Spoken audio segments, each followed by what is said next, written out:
ইসলামে অঙ্গীকার পূরণের গুরুত্ব। প্রত্যেক মুমিনের দায়িত্ব অঙ্গীকার বা প্রতিশ্রুতি পূরণে যত্নবান হওয়া।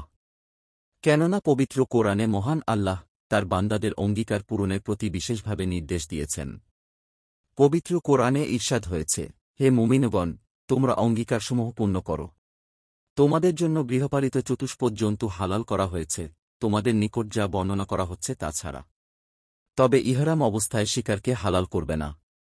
নিশ্চয়ই আল্লাহ যা ইচ্ছা বিধান দেন। সূরা মাইদা আয়াত 1। অঙ্গীকারের প্রতি যত্নবান হওয়া বিবেকবান মানুষের কাজ। পবিত্র কোরআনে মহান আল্লাহ অঙ্গীকারের ব্যাপারে যত্নশীল মুমিনদের সুনাম করেছেন। ঈর্ষাদ হয়েছে, আপনার রব থেকে আপনার প্রতি যা অবতীর্ণ হয়েছে তা যে ব্যক্তি সত্য বলে জানে সে কি তার মতো যে অন্ধ? উপদেশ গ্রহণ করে শুধু বিবেকসম্পন্নরাই, যারা আল্লাহকে প্রদত্ত অঙ্গীকার রক্ষা করে এবং প্রতিজ্ঞা ভঙ্গ করে না। সূরা রাদ আয়াত 1920। মহানবী সাল্লাল্লাহু আলাইহি ওয়াসাল্লাম সাহাবায়ে কিরামকে অঙ্গীকার পূরণের প্রতি বিশেষভাবে গুরুত্বারোপ করতেন। অঙ্গীকার ও আমানত রক্ষার প্রতি উম্মতকে উৎসাহিত করা নবীদের বৈশিষ্ট্য ছিল।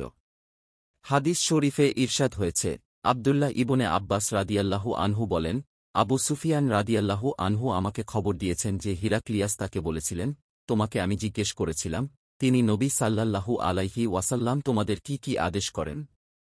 তুমি বললে যে তিনি তোমাদের নামাজের, সত্যবাদিতার, পবিত্রতার, ওয়াদা পূরণের ও আমানত আদায়ের আদেশ দেন। হিরাক্লিয়াস বলেন, এটাই নবীগণের সিফাত। বুখারী 2681।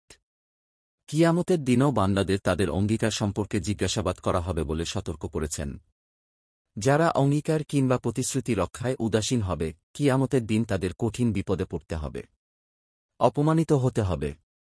পবিত্র কোরআনে মহান আল্লাহ বলেন, আর তোমরা এতিমের সম্পদের কাছে যেও না সুন্দরতম পন্থা ছাড়া, যতক্ষণ না সে বয়সের পূর্ণতায় উপনীত হয়। আর অঙ্গীকার পূর্ণ করো, নিশ্চয়ই অঙ্গীকার সম্পর্কে জিজ্ঞাসাবাদ করা হবে। সূরা বনী ইসরাইল আয়াত 3-4। হাদিস শরীফে ঈরশাদ হয়েছে, ইবনে উমার রাদিয়াল্লাহু আনহু থেকে বর্ণিত, তিনি বলেন, রাসূল সাল্লাল্লাহু আলাইহি ওয়াসাল্লাম বলেছেন, যখন আল্লাহ তাআলা কিয়ামত দিবসে পূর্ববর্তী এবং পরবর্তী সবাইকে একত্র করবেন, তখন প্রত্যেক প্রতারকের জন্য পৃথক পতাকা উড্ডীন করা হবে এবং বলা হবে যে এটি অমুকের পুত্র অমুকের প্রতারণার চিহ্ন। মুসলিম হাদিস 4421। মহান আল্লাহ সবাইকে অঙ্গীকার রক্ষায় যত্নবান হওয়ার তাওফিক দান করুন।